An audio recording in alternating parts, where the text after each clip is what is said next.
Hey guys, it's Brigitte with San Diego Seed Company, and I'm super excited to be on the farm and in our patch of native milkweed. So if you guys follow us, you know that I've showed you guys some videos on how difficult it has been to grow this plant. Now we are reaping the benefits, and because of that, I really want to talk about beneficial pests, pests in general, and how you manage them on the farm or in the garden. Now before I get into that, make sure you hit the like and subscribe button so you're notified anytime we do a video. Okay, so this like my cheeks hurt. I'm smiling so hard because I've worked so hard to get these tomatoes, that's a great little, to get this milkweed planted from seed and then transplanted out on the farm. We started these, man, forever ago, and they grew so slowly, and then we transplanted them out on the farm so delicately and carefully because I really wanted to make sure these plants lived. This is the narrowleaf milkweed, the native milkweed to Baja California, Southern California, and much of the Southwest. It is the sole food consumption for monarch butterflies.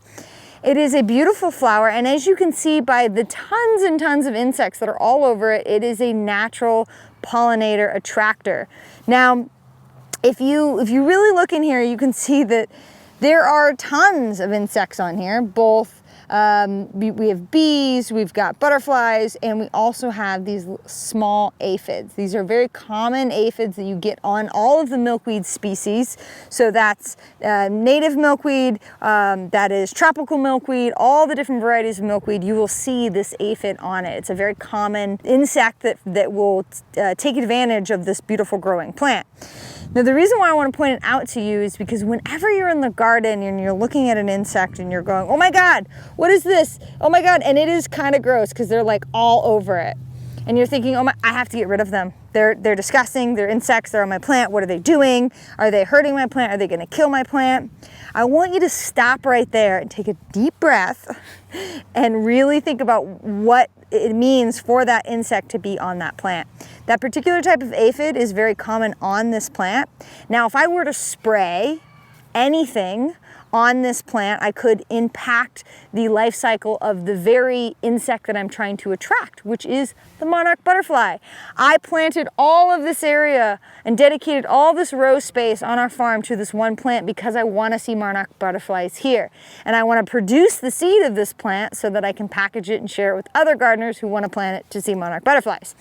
So I have to decide whether or not this insect is actually doing enough damage to warrant spraying it, and will that affect the other insects in my garden or on my farm. I'm gonna just cut to the chase here and let you know these aphids are no problem. They're not going to hurt anything. If you look down here, you can see nature at its finest here, interacting.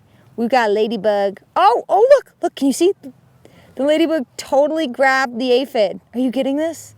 This is like some serious zoology stuff here. Nature.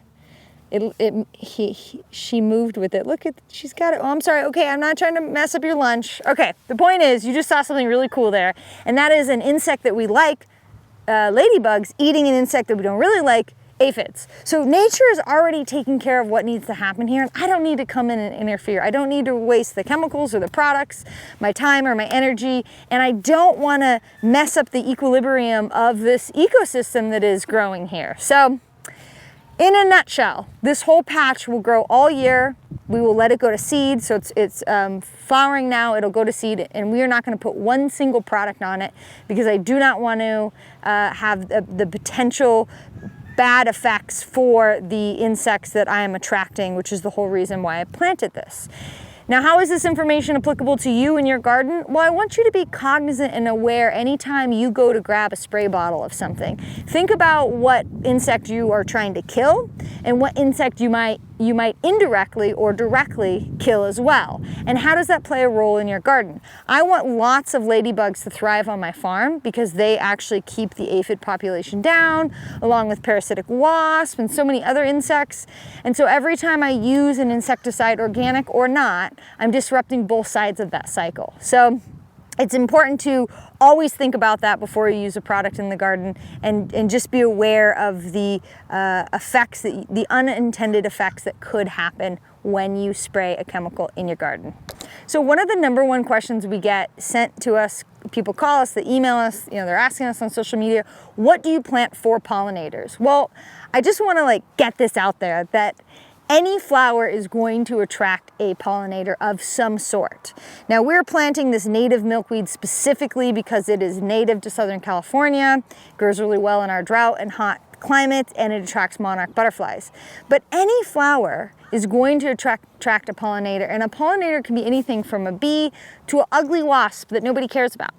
I mean, the bees get all of the limelight and everybody loves them and they're so cool, but what about the ugly little parasitic wasps that nobody talks about? Those are equally as important for pollination.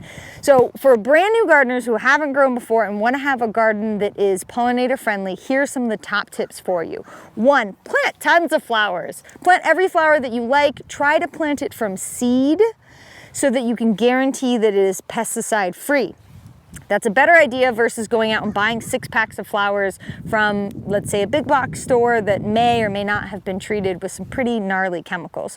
So start flowers from seed, plant them all over your garden so that it will support the beneficial insects and the pollinators. Also have a diverse garden. So have flowers, have vegetables, have all kinds of things growing so that you have an ecosystem for insects, invertebrates, small animals, everything to thrive.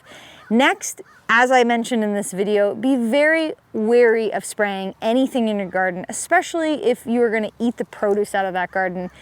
Whether or not it's an organic or non-organic chemical, or even something that is seemingly benign like neem, be aware that it is going to have some effect on some of the insects in your garden, and that can lead to having more of the bad ones than the good ones and all kinds of issues. So you want to plant for diversity, you want to plant tons of flowers from seed preferably, and you want to be very cautious and very careful anytime you use a spray product in your garden.